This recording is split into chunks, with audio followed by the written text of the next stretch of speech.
they will not truncate this democracy. That judgment is asking for anarchy. They're asking for anarchy in Rivers State so that they can take opportunity to say they're declaring a state of emergency. They should realize that Rivers State is the capital of South-South and the Niger Delta. And anything happening to Rivers State affects everybody. And if we decide today there will be no oil again for Nigeria, as they are not giving us allocation, Nigeria should not get allocation. It will be done. But we have a peaceful governor who is saying, forget that. Take it easy. But if they continue this way, there is no way the Niger Delta, even whether governor approves or not, will allow them to take their oil. Because if you can restrain us from taking our oil, money from our oil, if you can stop us from spending our money, then you should not spend also.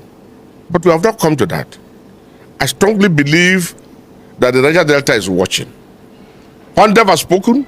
That's the highest body in the Niger Delta. They have spoken and they've advised the Supreme Court to revise itself. Let us see how the drama plays. And I pray we will not get to the extent where the Niger Delta will wake up to say no. We saw what is happening in Kano. Kano is tensed at that time. We don't want to go that way because our governor is peaceful. I does not want that kind of process. But if they push us to the wall, we will definitely come back to say, no, we won't accept it. You cannot untwist Rivers State. You cannot untwist us. I said this with emphasis because before the judgment, Wike has been boasting. He has been boasting that Supreme Court will give him judgment. And the Supreme Court will surprise us. And the man who has been boasting like this has gotten what he wanted. And if you look at the judgment they give, it's consistent with the law. I just give you one aspect of the law. So we are looking at the Supreme Court. We are calling on Mr. President to, if he's not involved, to intervene in this matter as quick as possible before it gets to the boiling point.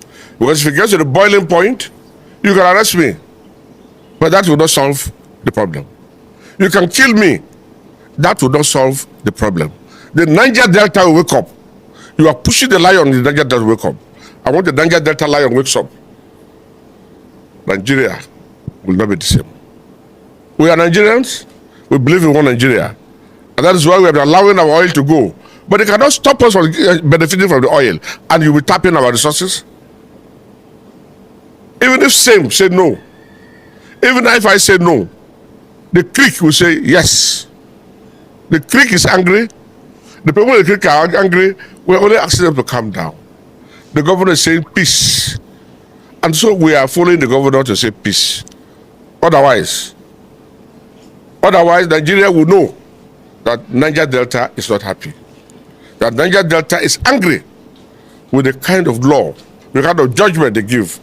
Because we see no reason why you must give this kind of judgment. They are not related. And another most important question, deflection case started before local government. Local government has gone to Supreme Court and taken a decision. What is stopping deflection case from going to that level? You are oppressing the issues. You want to kill the truth. You want to oppress everybody. Niger Delta cannot be oppressed. But I pray peace will continue to be in Niger Delta as the request of our governor.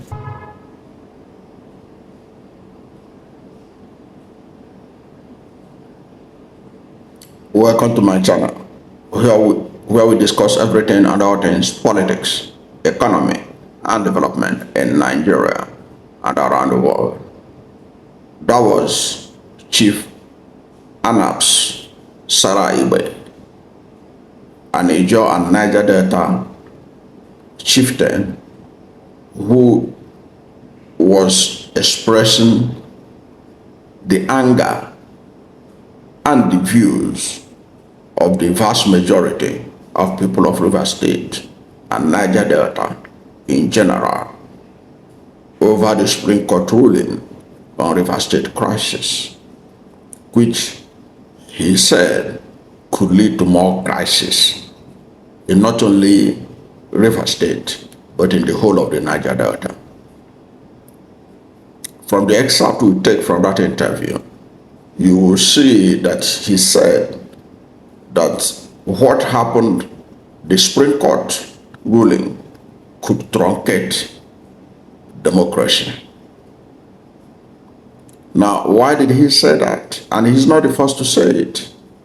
Remember that in October 2024, when there was all kinds of shenanigans to stop the local government election in Rivers State, former President Goodluck Jonathan, who is not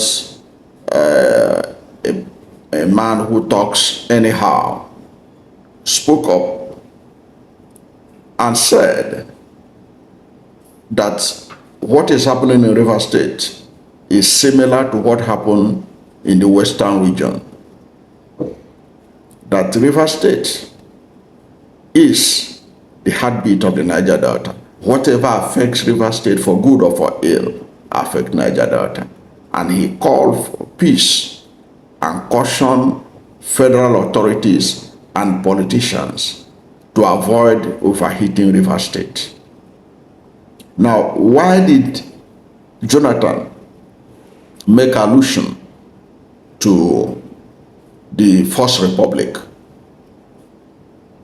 During the First Republic, Western region, the crisis that led to the torpedo of the First Republic started like what is happening in Rivers State, in Western region.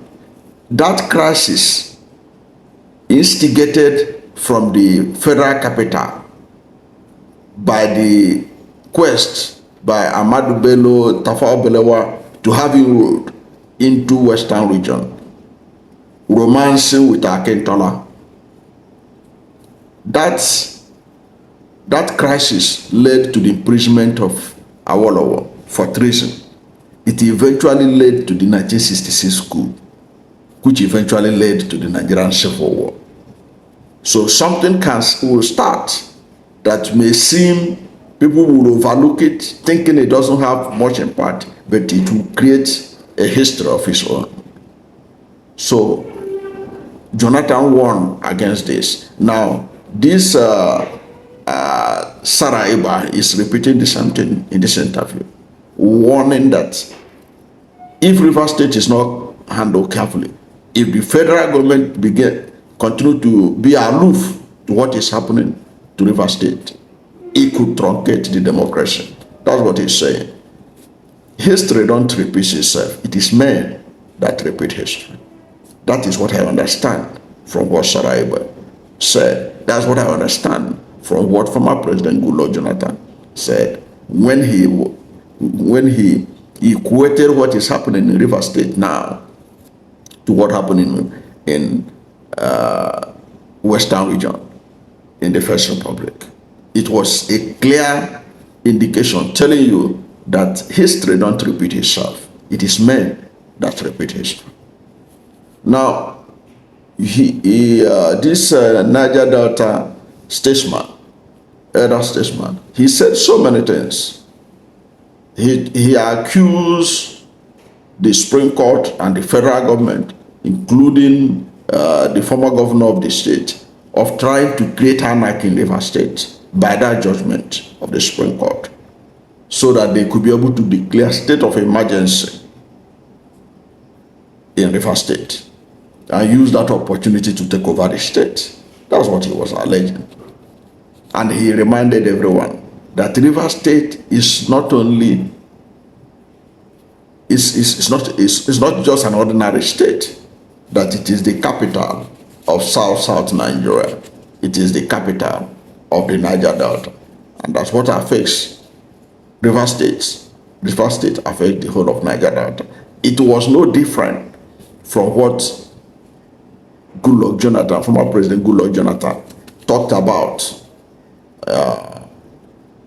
the Rivers matter.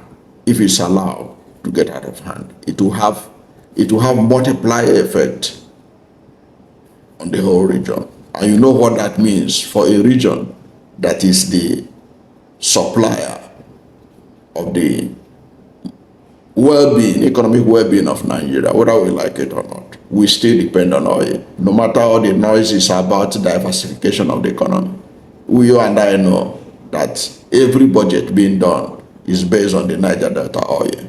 and no more, no less. And he said some interesting things about the withholding of the allocation of River State. He said that you cannot continue to withhold the River State allocation, and then federal government will be enjoying its own allocation. And said that the boys in the creeks are not happy. That the boys in the creek, they are angry. That the boys in the creeks may not be patient as much as the governor want them to be patient, as much as himself, Sara-Igbe want them to be peaceful, because they will be feeling justified that they couldn't enjoy their oil money, but federal government is taking their oil and enjoying it in faraway Abuja and other places. That's one of the things he was talking about for the intervention of the federal government to ensure that Niger Delta states, key states like River State, is not made to suffer in the altar of politics, because all these things boil down to politics. If not, why should politicians, of all the strategies they could think to gather advantage, is to withhold their own allocation of their state, so that the state will suffer, so that to cripple the state, so that to make the state look useless in the eyes of the reasonable people of Rivers people. There are many people that will not take it. He said there are boys in the creek. Even though the governor has been given the right sound bites, talking about peace, everyone should be peaceful, follow due process, that they may not be able to control these boys if things get out of hand the way it's going. And he also made mention of PANDEF, that PANDEF is watching, and that PANDEF has spoken. Of course, he's one of the spokespersons of the PANDEF, Pan Niger Delta Forum. And he said that the forum has asked the court to reverse itself. I think the court better heed the advice and reverse itself in some of the controversial judgments that he delivered in that River State crisis. That they better reverse themselves. They better look at the matter enough.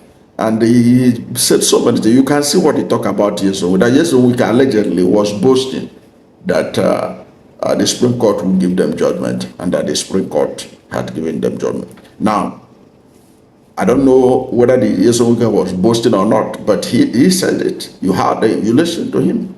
He said it.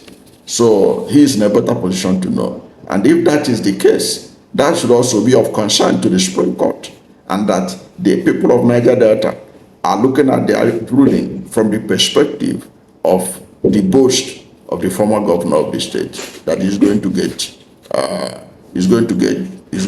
judgment. He's going to get judgment. Therefore, he in other words, saying is like saying that the former governor knows how to get judgment from the Supreme Court. That's not a very good report on the Supreme Court.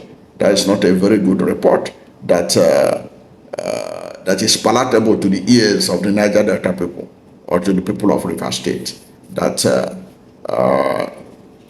River State is such a state that a former governor can determine the outcome of Supreme Court's judgment. So he laid that allegation. It's up to Nyesom Wike to deny that he never boasted that he's going to get a favorable judgment from the Supreme Court. But these are some of the things that is making a lot of people upset and angry about the Supreme Court judgment. Because you can see, he said that Nyesom Wike boasted, now he has gotten what he wants. He has gotten the state where he wants the state to be. And said that President Bola Ahmed Tinubu should intervene if he is not involved. Already there are people who are alleging that this couldn't have happened without the president's involvement. Now it's up to the president to intervene, knowing the strategic importance of River State, knowing the strategic importance of Niger Delta, to call the political actors who are still issuing threats to the governor to mellow down, to allow peace to reign, to allow Fubara to govern. If they are not comfortable with Fubara, let them wait till 2027. Let them mobilize their supporters to vote him out in 2027. Let the people of River State be the determinant of who governs them in 2027. Fubara should be allowed to complete his tenure. He is the first Ijaw man to be governor of River State since 1999. His government should not be truncated under any guise, just like when the Igbo speaking part of River State or the Kwere speaking part of River State, whichever one you like, were in charge. Nobody was able to disrupt them from completing their 8 years. This one we are even talking about, let him do his 4 years without disturbance. Let him complete his tenure. If you are not happy with him, wait for him at the ballot box. Even the presidency has told us so, that those who are not happy with Bola Ahmed Tinubu should wait at the ballot box in 2027. The same thing should be applicable to Simi Fubara. The presidency should intervene. That's what this Niger Delta statesman is talking about. It should intervene now before things get out of hand. Look, you can see how one of the words on the marble, he said there, he said, you can arrest me, that will not solve the problem. You can kill me, that will not solve the problem. He was talking about when the boys in the creeks starts acting, even if you arrest him, it's not going to solve any problem. At the end of the day, the country will pay a price. Niger Delta will pay a price. River State will pay a price. All kinds of economic price for it. And it could even get worse. Because if it leads to what happened in Western region, has been alluded by the former president, it could lead to what happened in the Western region. And we know history has taught us that what happened in Western region truncated the First Republic. It was the beginning of the end, but people didn't see it. It was only people like celebrated author Chinua Achebe, who wrote his book, The Man of the People. That was why he was arrested after the coup. They thought he knew about the coup. He didn't know about the coup, but he was able, being a perceptive author, to see what is about to unfold in his country. The same thing is what Goodluck Jonathan has just done in recent time, when he warned that River State, what is happening in River State is tantamount to what happened in Western region in the First Republic. I hope that people will remind President Bola Ahmed Tinubu about our history, so that he acts fast to ensure that Simi Fubara is saved, his government is saved, and that nothing is done to make people of River State feel alienated, feel taken advantage of. Look at the way Sara-Igbe was sounding, because they said we cannot stand that oil is taken from our place and they are getting funding in Abuja, then rivers can get funding. There is a limit to which the people of River State will take it. The elite in Port Harcourt can take it. What about the boys in the creeks? Would they take it? I don't know what to think about this. What do you think about what Sara-Igbe said? Because he said a lot of things. He talked about a lot of things. He even talked about the fact that if you look at the local government election, it was a recent issue. Now it has been taken to the Supreme Court. The Supreme Court had passed a judgment on it, even if controversial. But look at the issue of the defection of the lawmakers. The lawmakers defected since 2023. That matter, their defection, which was a violation of Section 1091G of the 1999 Constitution, The Supreme Court is here to dwell on that, but they have rushed to dwell on the matter that concerns the local government election that just took place in October 2024. The defection matter started since 2023. Sara-Igbe pointed all this kind of actions as suspicious because the way they are looking at it, if the most important issue that ought to have been discussed first, being a much earlier issue, was the defection of the lawmakers. Why do you sidetrack it? Why do you put it at bay while you are pursuing the issue of local government that just happened yesterday? That's one of the things he was talking about. I don't know what to think about all of this. Whatever is your position about the issues raised by Sara-Igbe, about the plot to declare state of emergency, the danger in allowing this reverse crisis to fester, which could truncate democracy. Whatever is your position, let's hear from you at the comment section. Thank you for watching this video. And if you are new to my channel, you have not yet subscribed to my channel, please subscribe to my channel. Hit the subscription button, hit the notification bell. When you subscribe to my channel and hit the notification bell, anytime I have a new video, you'll be among the first to know. God bless you. And please don't forget to like this video, because when you like it, Google will rank it high and recommend it for more people. Thank you, and God bless you and yours.